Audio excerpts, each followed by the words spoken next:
Bonjour à toi cher spectateur, bienvenue dans ce qui va être certainement un petit moment où on va rigoler, où on va aussi se demander pourquoi des gens ont eu ces idées, mais on va parler aussi de cinéma d'horreur, ce qui n'est pas forcément que une mauvaise chose.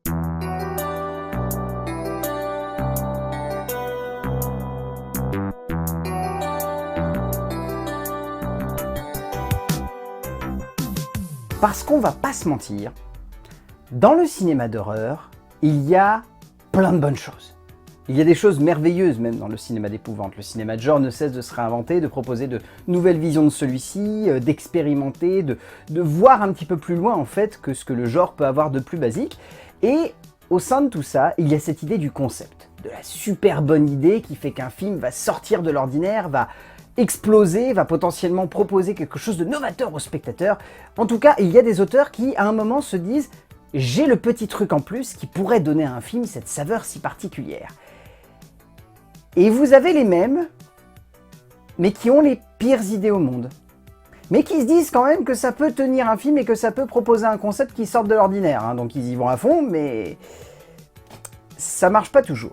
Et ben c'est de ces gens-là que l'on va parler aujourd'hui, puisque l'objectif c'est donc de brasser 5 films qui avaient potentiellement un concept, mais c'est un mauvais concept. Un concept même parfois très très nul, hein, à la limite du débile, hein, mais qui donne lieu à des films qui parfois peuvent être de jolies surprises, mais pas en l'occurrence ici. Hein. En l'occurrence, ici, on va parler de 5 films qui ont un concept éclaté. Et quand je dis éclaté, c'est qu'il n'y a rien qui va, mais ils se sont dit, vas-y, essayons quand même. Donc, ne perdons pas plus de temps et brassons donc 5 films avec un concept bien éclaté. Le premier film dont on va parler est sorti directement sur Netflix parce que personne n'en voulait en salle et personne n'en voulait en VOD ou en support physique. C'est un film que j'ai découvert un soir par pur hasard parce que la plateforme me le conseillait, parce que sinon je pense que d'instinct, si j'avais lu le pitch vraiment à fond, j'y serais pas allé.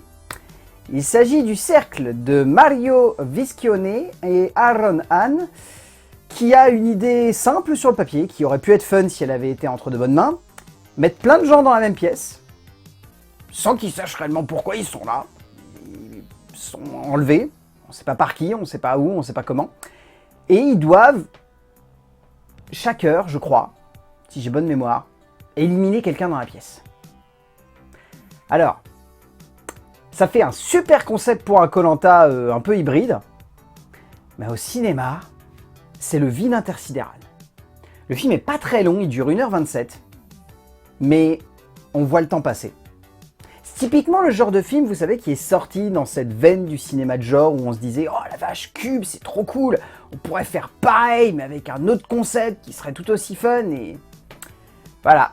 Viscione et Hahn se sont dit « Bah allons-y, mettons-les dans une pièce, ils ont un cercle en dessous les pattes et puis ils doivent éliminer quelqu'un. » Et voilà. Et je dis pas, encore une fois, hein, entre les mains d'une bonne personne, c'est typiquement le genre de concept qui peut avoir quelque chose de réellement profond, qui peut jouer justement sur les rapports sociaux, sur les conflits, sur les discriminations, etc. Ça aurait pu être super intéressant si ça avait eu cette profondeur sociétale qu'on attend de ce genre de film. Mais non, c'est juste un concept complètement éclaté qui donne lieu à un film qui est d'une lenteur mais aberrante par moment, qui est vraiment juste intriguant pour voir ce qui se passe à la fin, et je vais pas vous spoiler parce que ce serait dommage, mais disons que si vous vous attendez à un truc de ouf, la fin, on est à la limite de la bonne petite vanne qui marcherait si on est un petit peu bourré, mais qui, quand on est sobre, sonne juste comme une espèce d'idée de film et qui est complètement nulle. Enfin voilà, on est typiquement sur le genre de film où, sur le papier, on aurait pu vraiment avoir un truc bien fun. Mais avec des auteurs qui ne savent pas du tout dans quelle direction emmener leur concept et qui surtout se perdent dans leur démarche, ça fait que Cercle, bah c'est nul, et c'est un concept qui est vraiment éclaté en plus. Le deuxième film dont on va parler, c'est un film que j'ai eu l'occasion d'aborder sur cette chaîne, et à l'époque ça m'avait vraiment mis en rogne, hein. Ça m'avait bien énervé, et quand j'y repense encore aujourd'hui, j'oserais même pas m'y frotter sur ce film, même si j'en avais vraiment très envie niveau motivation. Il s'agit de Pyramide de Grégory Levasseur, le comparse depuis quasiment ses débuts d'Alexandre Aja, qui avait décidé donc de faire un film à part, avec un concept. Un fan footage dans des pyramides. Alors sur le papier, à cette période-là, c'est très fun. On s'imagine un truc vraiment glauque, avec juste ce qu'il faut de macabre pour tenir la route, avec une bonne ambiance, avec un bon concept. Pourquoi pas? Alors pourquoi à un moment Grégory Levasseur a pété une durite et a complètement oublié qu'il faisait un fan footage? Parce que là, littéralement, un metteur en scène qui part d'une idée qui est concrète, oublie son idée. Il fait un film qui part à Dreuze. Il y a un œil qui reste fixé sur l'idée de faire des pyramides et l'autre qui se dit fan footage, il n'a plus envie, si en fait non. Et voilà. Et là, on est typiquement sur le concept de mise en scène éclaté. Là où le premier, on était plus sur un concept narratif éclaté, là, c'est un concept de mise en scène complètement fumé, qui ne tient pas la route puisque l'auteur, en fait, perd les pieds de son idée de base. Et du coup, imagine des trucs qui partent un peu à gauche et à droite, qui donnent lieu à un ensemble où on ne sait pas en fait qui tient la caméra, on ne sait pas si c'est le réalisateur, on ne sait pas si c'est un mec de l'équipe, on ne sait pas si c'est un archéologue, on ne sait pas si c'est l'antéchrist peut-être qui a décrété que ça serait rigolo, ou même Anubis peut-être qui s'est dit « Oh YOLO, c'est quoi ça? C'est une caméra, bah vas-y, je vais la filmer ».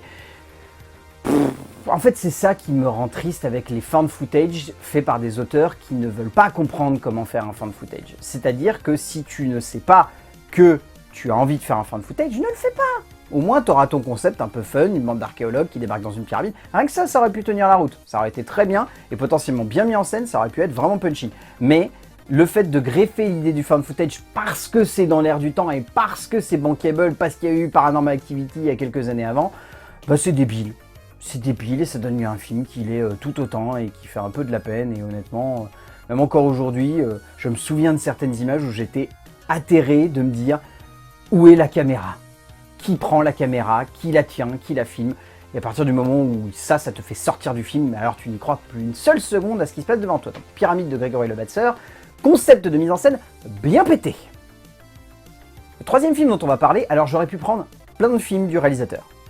William Brent Bell, qui est un monsieur que je n'apprécie pas plus que ça parce que les 3/4 des films qu'il a mis en scène sont très mauvais. Quand je dis les 3/4, c'est juste parce que son premier film passe à peu près. Parce que vous prenez Stay Alive, sur le papier, on peut avoir un concept un peu fun. Un jeu vidéo, malédiction, jeunes qui sont à la recherche de l'origine de cette malédiction, pourquoi pas? Ça peut donner à quelque chose de vraiment amusant et en plus de ludique, si on comprend ce qu'on convoque. Vous avez entendu ce que j'ai dit, hein. Si on comprend ce que l'on convoque. Le jeu vidéo. Si ce n'est pas déjà fait, je vous invite à regarder le Crost de Karim Debache et son équipe autour du film, parce que ça résume très très bien ce qui est présent ici. C'est un film fait par quelqu'un qui n'aime pas le jeu vidéo. Ou alors s'il n'aime pas le jeu vidéo, qui ne le comprend pas. Ou qui n'a pas envie de le comprendre, ce qui est peut-être même pire. Et donc du coup, ça donne lieu à un film où le concept ne marche pas. Voilà. Vous avez un premier film où c'est un concept narratif qui est pété, un deuxième film où c'est un concept de mise en scène qui est pété. Là, vous avez ici un concept d'histoire qui n'est pas respecté par l'auteur et donc qui du coup donne lieu à un moment de cinéma qui est horrible. Et horrible dans le sens le plus noble du terme, c'est-à-dire qu'on se marre tout du long du film de voir à quel point les gamers sont montrés comme des caricatures absolument aberrantes, qui se mettent du vernis, qui parlent de manière un petit peu outrancière et qui limite ont des côtés féminins qui sortent un petit peu de nulle part. C'est vrai que tous les gamers ont un côté efféminé, c'est aberrant et c'est évident, mais en plus de ça, vous rajoutez le fait que le jeu vidéo est nul, il est vraiment nul, il n'est pas beau, il n'est pas cohérent, il donne lieu uniquement à des jumpscares qui sont vraiment à la limite du ridicule, et c'est tout. La seule bonne chose qu'a donné ce film, c'est Crost. Parce que sinon, tout le reste est à jeter. Et comme la majorité de la filmographie de William Brent Bell, dont j'aurais pu prendre par exemple le concept de The Boy, mais je me suis limité à Stay Alive parce que si on prend The Boy, la poupée maudite, elle est nulle. Déjà que dans Annabelle ça marche pas, alors The Boy, n'en parlons même pas. Mais voilà. C'est pour vous montrer qu'un auteur, il peut avoir des concepts réguliers et qui sont tous pétés.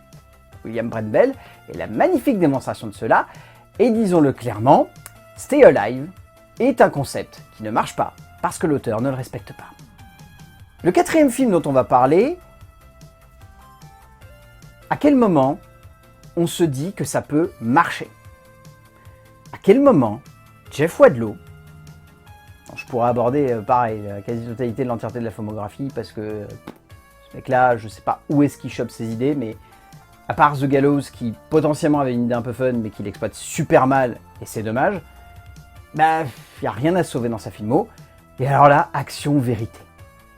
Donc concept, prendre le jeu d'action ou vérité et en faire un film d'horreur. À quel moment tu te dis que c'est une bonne idée? À quel moment tu peux valider ça en tant que producteur et dire « Oh oui, vas-y, tu sais le jeu où on doit choisir entre action ou vérité, ben faisons en sorte que les gens qui disent action ou vérité, ils prennent juste une gueule chelou. C'est tout. » Pas comme si Smile, de nombreuses années plus tard, aura eu au moins la bonne idée de se dire « Ça ne sert à rien de greffer quelque chose, mettons juste des gens qui sourient et qui font peur. » Et ben au moins là ça marche.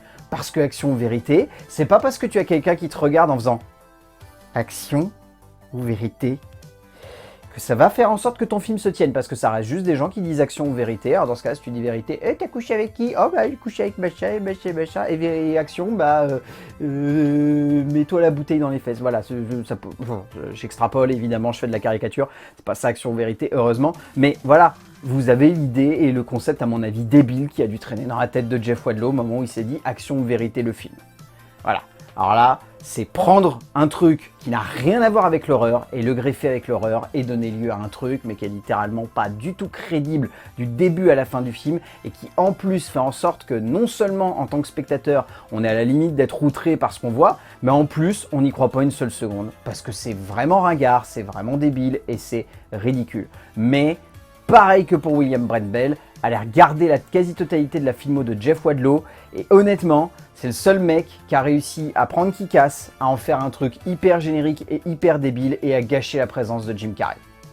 C'est ce que je retiens moi de pire dans la filmo de Jeff Wadlow. C'est le mec qui avait l'opportunité de se servir de Jim Carrey de manière fun et qui n'a même pas su le faire correctement. Et Action Vérité est à l'image de ça. C'est un concept qui n'avait rien à voir avec l'horreur, mais le gars s'est dit « Vas-y, faisons ça ». Non. Et c'est tout ce qu'il y a à dire. Et alors, le 5e film, j'ai à peine les mots. Et honnêtement, je vais juste vous donner le titre. Et vous allez comprendre à quel point c'est éclaté. Zombie Strippers. Réalisé par un certain Jay Lee, qui à mon avis est un pseudonyme, je pense. Voilà. Donc là, le concept, je pense que vous l'avez résumé dans le titre. C'est une stripteaseuse qui devient un zombie. Et alors, littéralement, c'est un concept de beauf. Hein. Tout le film est un concept de beauf. Hein. Alors, je vais vous citer une bonne idée dans ce concept. Hein. Une bonne. Robert Englund, qui joue dans ce film. C'est le seul truc qui est un minimum crédible en termes de respect du cinéma de genre. Parce que le mec s'est dit « Oh, Freddy Krueger, ça serait pas mal de l'avoir dans le film. » Parce que sinon, beauf attitude. C'est un film beauf, avec juste l'opportunité de montrer des seins, c'est tout, des culs, si vous en avez l'occasion, de montrer des stripteaseuses, et juste de prendre une ex-star du porno et de la mettre en tête d'affiche du film. C'est tout. Voilà, vous avez Zombie Strippers. C'est pas l'idée la plus éclatée du monde, et c'est même pas genre nanar fun, parce que honnêtement le film est super long pour ce qu'il est, et débile, mais vraiment débile, et veut vraiment être crédible entre guillemets. C'est-à-dire qu'à de très nombreuses reprises, le film semble avoir un sérieux et un stoïcisme, mais qui est impérial à regarder. Il y croit à mort, Jay Lee, à son concept, et il est persuadé de tenir un truc, genre ça va être le high concept de film d'horreur, qui va en plus permettre de montrer des nichons et des culs. Voilà. Et je vous invente rien, c'est une énorme daubasse, hein. C'est nul du début à la fin, et honnêtement ça ne sert à rien à part avoir des femmes nues. Alors peut-être pour certains ça peut suffire, mais honnêtement, dans un film d'épouvante, on s'attend aussi à avoir peur. On s'attend pas uniquement à se taper des barres. Bon après, l'avantage qu'a le film, c'est que rapidement, il semble avoir compris, en tout cas au niveau de la distribution, qu'il fallait miser sur un truc beauf et pas sur un truc horrifique. Et rapidement, le film a eu une espèce de campagne, genre elles vont sucer votre âme, pour ce qui est du sang, il faudra payer. Voilà. Je résumerai le film là-dessus, c'est un concept de beauf. Donc par découlement, un concept mauvais. Et bien voilà, un nouveau petit voyage avec des films complètement barrés. Voilà, j'espère que vous aurez fait découvrir, entre grosses guillemets, des choses. Mais surtout, j'espère que vous tirerez de cette vidéo que le cinéma de genre, ça n'est pas uniquement une question de concept. c'est aussi une question de point de vue, une question de logique et une question de réalisation. Si un auteur ne sait pas exactement dans quelle direction il veut emmener son concept, il n'arrivera à en tirer rien de bon. Que des choses bizarres, étranges, loufoques, barrées, éclatées ou débiles. Donc voilà, peut-être la seule chose qu'il y a à retenir. N'hésitez pas à me mettre dans les commentaires d'ailleurs si vous avez des idées de films complètement pétés avec un concept qui ne tient pas la route. Ça me fera bien marrer si vous mettez des noms où en plus je vais me dire « Ah mais celui-là je le trouve bien ». Je suis sûr qu'il y en a un qui va mettre Follows. Ça sera très drôle. D'ici là, portez-vous bien. Allez voir des films parce que c'est bien d'aller voir des films et on se retrouvera ici pour parler de films et de cinéma, bien évidemment. A plus. Ah mais ouais, pourquoi j'ai dit ça? Je suis persuadé qu'il y en a parmi vous qui vont me sortir des films où je vais dire « Mais c'est un bon concept ». Et vous allez me dire « Mais non, c'est un concept éclaté, Valentin ».